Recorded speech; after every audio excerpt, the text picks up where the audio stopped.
June 12th, 1945, Augsburg, Germany, 6:18 in the morning. A Red Cross armband lay on Major General Raymond Cale's desk, not on a sleeve, not on a body. Inside a brown evidence envelope with one black boot print pressed straight across the white cloth. Cale looked at it for almost a full minute. The officers in the room expected shouting.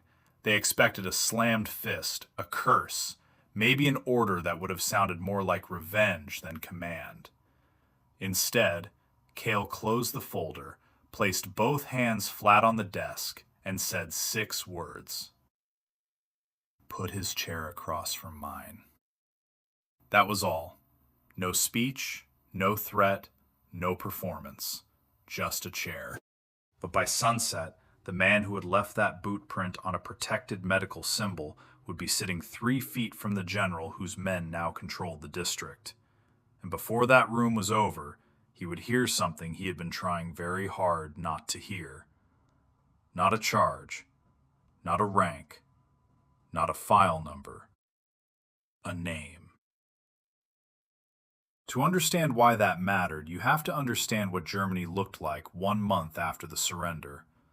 The war had ended on paper on May 8th. The guns were quiet in the big places. The flags had changed. The German formations that had once moved across Europe had broken apart into prisoners, stragglers, deserters, frightened civilians, and men in clean shirts pretending they had only ever handled supply forms. But the countryside was not at peace. It was only exhausted. Roads were cratered. Bridges were patched with timber. Village clinics had no morphine. Children were sick in schoolhouses that had become hospitals overnight. And every American unit that had been trained to fight now had to learn how to occupy, feed, sort, protect, investigate, and govern a broken map. That was where the Red Cross workers moved. They drove between military compounds and civilian villages in dented trucks, painted with symbols everyone was supposed to recognize. The Red Cross on white cloth was not decoration. It was a promise. It meant medical worker. It meant not combat. It meant do not touch. In the final weeks of war, promises had become fragile things, but that symbol still carried the weight of every rule the surviving world claimed it still believed in. Eleanor Pierce believed in it. She was 29 years old. She came from Cedar Rapids, Iowa.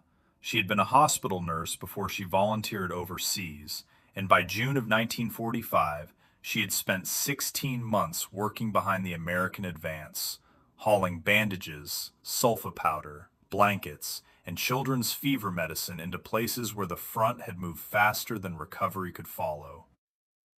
She was not naive. People who worked with her said she was careful, in the way experienced people are careful. Not frightened, not reckless, careful. On June 9th, she was assigned to deliver medical supplies to a village called Wiesenfeld, west of Augsburg, where a convent school had been turned into a civilian aid station. The route was short, the road was known. The original driver had been reassigned to a prisoner transport detail that morning, and there were not enough vehicles, not enough hands, not enough hours. So Eleanor went alone. That was against protocol. It was also exactly the kind of decision people made in that summer because the need was immediate and the rules were being stretched thin every day. She left at 10:40 a.m. She did not arrive. By evening, the Red Cross supervisor reported her missing. At first, the Army treated it like a delayed route. A broken axle, a blown tire, a washed-out road. But by midnight, patrols were moving. By dawn, they had checked farm lanes, culverts, abandoned depots, and every bridge crossing between Augsburg and Wiesenfeld. Nothing. No truck. No supplies. No witness willing to say they had seen anything. Then, on the second afternoon, an old miller walked up to an American checkpoint with his hat in both hands. He said there was a Red Cross truck hidden behind a sawmill outside a village the patrols had already passed twice. He had seen it the day before. He had waited because he was afraid. Then he heard crying from the building after dark. He did not wait again. The patrol reached the sawmill in 20 minutes. They found the truck under a torn canvas cover. They found 2 crates of medicine unopened in the back.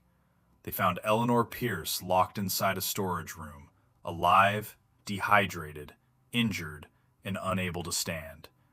And on the floor beside the doorway, they found her armband. White cloth, Red Cross. 1 boot print across it. Captain Eric Kessel was arrested in the same compound. He had been a Wehrmacht security officer until his unit collapsed in April. For 4 weeks, he had hidden in the mill with 2 other men, waiting to learn which version of the new Germany would benefit him most. When Eleanor's truck came around the bend on June 9th, he stopped it. What happened afterward went into the medical report. It went into witness statements. It went into an evidence inventory so precise that the words seemed almost too clean for what they had to carry. The report reached General Cale's desk before sunrise on June 12th. Cale read all 7 pages. Then he looked at the armband. The officer who delivered the file, Colonel Ellis Morrow, later said the silence in that office was the hardest thing he remembered from the whole occupation. Not because Cale was out of control, because he was not. He went completely still, Morrow wrote years later. It was not anger leaving him. It was anger being placed where it could do work. At 2:10 that afternoon, Eric Kessel was brought into a plain interrogation room at the Augsburg headquarters. There was a table, 2 chairs, a pitcher of water, nothing else. Cale was already seated when Kessel entered. Kessel did not salute. No one asked him to. He sat down and kept his eyes on the wood grain of the table. Cale let the room stay silent long enough for the prisoner to understand that nobody had forgotten why he was there.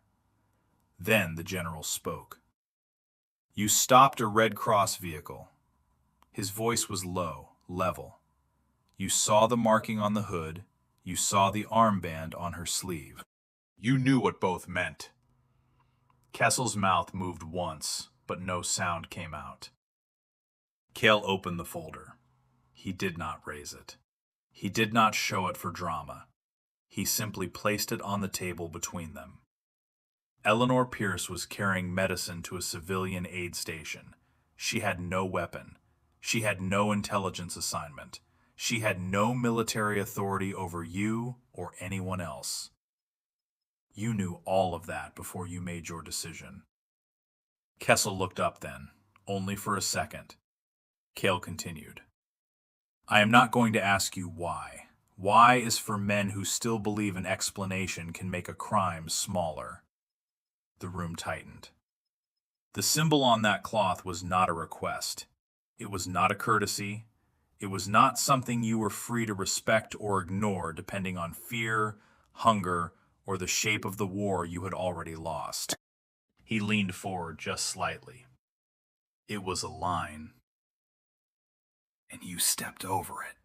Kessel whispered something in German. The interpreter turned toward Cale. "He says he was acting under conditions of collapse. He says there was no order." Cale looked at Kessel, not at the interpreter. "No order was required for this to be a crime. You will be held for trial. You will be assigned counsel. The record will be kept. The witnesses will be heard. The process will be followed because the process is one of the things you tried to destroy." Then Cale stood. He picked up the evidence envelope. For the first time, he removed the armband and laid it flat on the table. Kessel stared at it. Cale said, "Her name is Eleanor Pierce. She is 29 years old. She is from Cedar Rapids, Iowa. She went to Wiesenfeld with fever medicine for children in a schoolhouse clinic." A long silence. "She was wearing this." Cale placed one finger beside the boot print. "That is who you chose." He turned, walked to the door, and left without looking back. Kessel's trial was not long. The evidence was overwhelming. The miller testified. The patrol officer testified. The army doctor testified. Eleanor Pierce did not appear in the courtroom.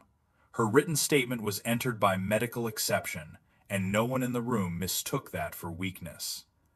Kessel was convicted on all major charges and sentenced to death. But that conviction did not close the matter. It opened a door that the occupation command had not wanted to see. Because within 3 weeks, a young Army lawyer named Captain Jonah Mercer noticed something buried in the routing logs. Kessel was not the only one. There were other reports. Not identical, never identical, but close enough to make Mercer stop reading and start counting. A British medical truck outside Ulm, a civilian aid convoy near Landsberg, 2 Red Cross drivers detained south of Ingolstadt, a nurse's assistant taken from a road checkpoint near Rosenheim, a Polish relief worker beaten outside a warehouse after refusing to surrender morphine crates to armed stragglers. 11 cases in 6 weeks. 11 times a protected worker or medical convoy had been treated as prey in a war that was already supposed to be over. And the system was handling them like separate fires. 1 file in prisoner processing, 1 file in military police, 1 file waiting for translation, 1 file attached to a screening board that had nothing to do with war crimes, 1 file misnamed under the wrong village. 1 suspect had already been moved into a general prisoner camp with 12,000 other men. 2 witnesses had disappeared into displaced persons routes before anyone took formal statements. Mercer understood the danger immediately. Not moral danger, procedural danger. The kind that kills a case quietly. Not with acquittal, with delay. He took the stack to Colonel Abram Voss, the senior legal officer for the district. The meeting lasted 13 minutes. Voss listened. He did not interrupt. Then he tapped the top page with 2 fingers and said, "Captain, these matters are in process." Mercer said, "Sir, process is exactly the problem." Voss's expression cooled. Mercer kept going because by then he already knew there was no safe version of the truth. 3 suspects are inside general camp populations. 2 medical files are separated from witness statements. 1 screening board has an accused officer scheduled for review before our office even receives the translated convoy report. If nothing changes, we lose at least 4 prosecutable cases inside 30 days. Voss said, "That is a prediction." Mercer answered, "It is a prediction with dates attached." That was the sentence Voss disliked most. The meeting ended with no authorization. So Mercer did what people do when a closed door is protecting a failure. He found another door. Colonel Ellis Morrow was not a lawyer. He was an operations officer. He had spent the war moving men, fuel, ammunition, food, and orders across maps that punished confusion. He understood cues. He understood bottlenecks. And most of all, he understood that a system can claim to be functioning right up to the moment it proves that it is not. Mercer showed him the cases. Not the moral argument first. The schedule, the locations, the missing translations, the camp transfer numbers, the dates by which witnesses would vanish and evidence would become legally useless. Morrow read for half an hour. Then he asked 1 question. "What do you need?" Mercer said, 4 people. Direct access to prisoner records, translation priority, authority to freeze screening reviews when an active war crime allegation is attached. Morrow looked at him, and Voss said no. "Yes, sir." Morrow closed the folder. "Come back tomorrow morning." No one wrote down what Morrow said to General Cale that night.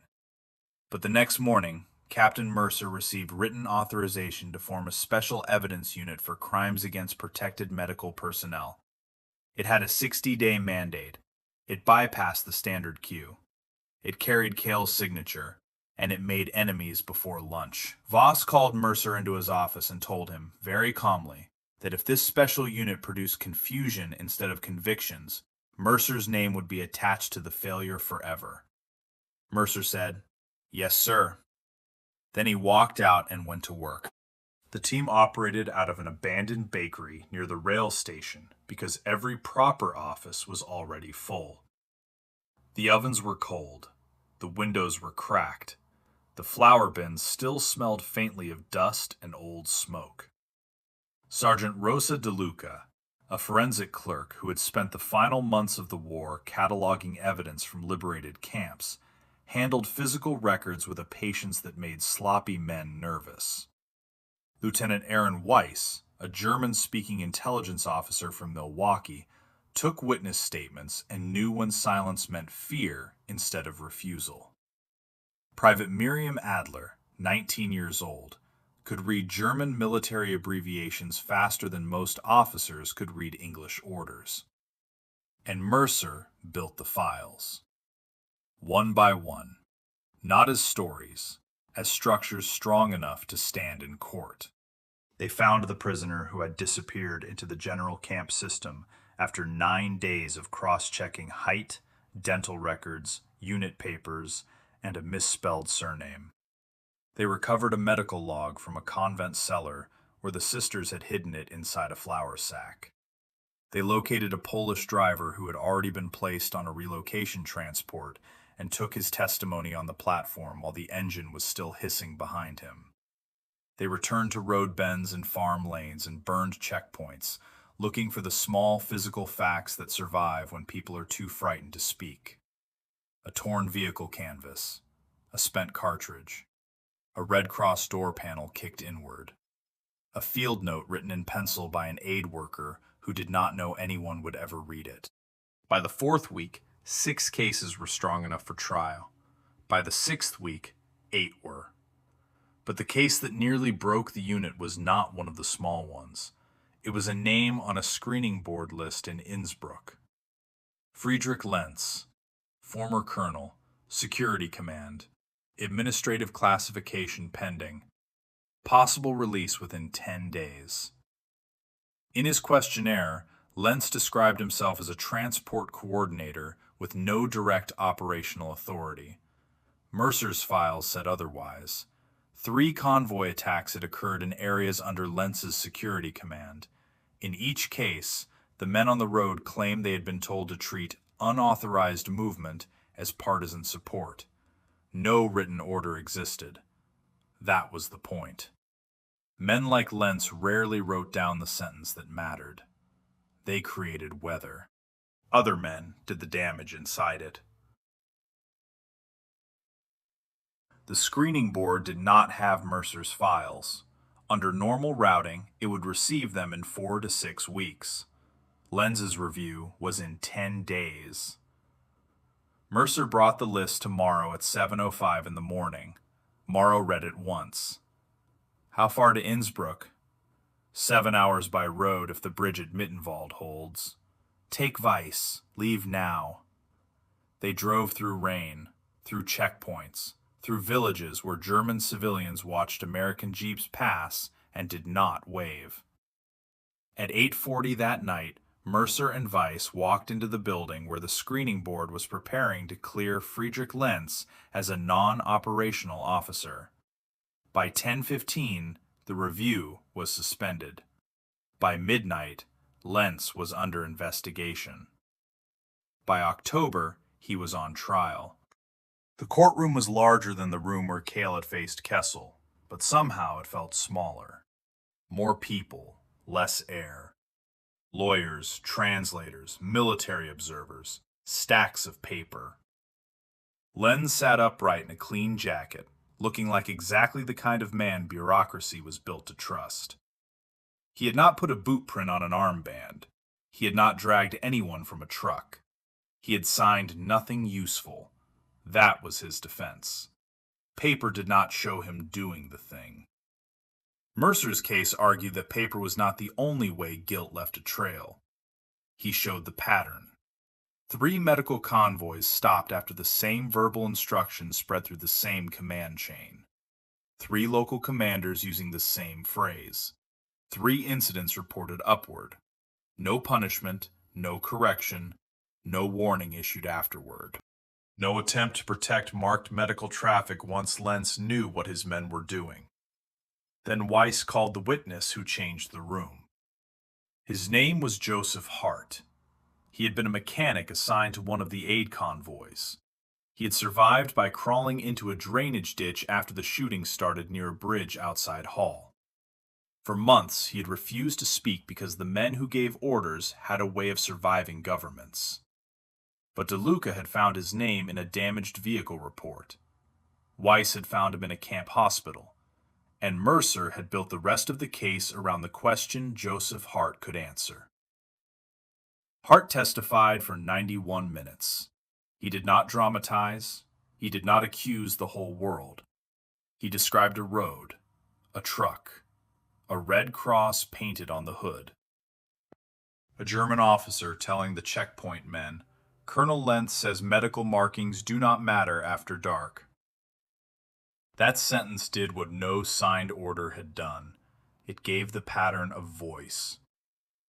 Lentz was convicted, not because he had written the order, because he had authority, because he knew, because he let it continue, because the absence of ink was not the same thing as innocence.